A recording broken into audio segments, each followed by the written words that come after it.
Assalamualaikum friends, today I will discuss how to install Chrome extension on Android.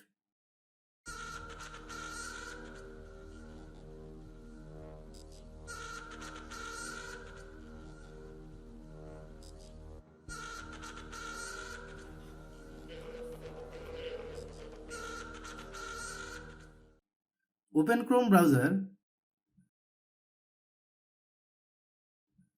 click address bar, then type chrome.google.com/webstore. Click go. Click three dot icon.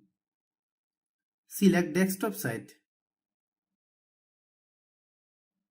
Select any extension. Click three dot icon.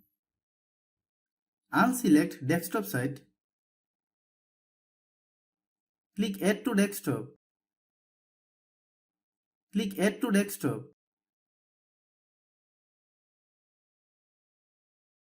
Thanks for watching.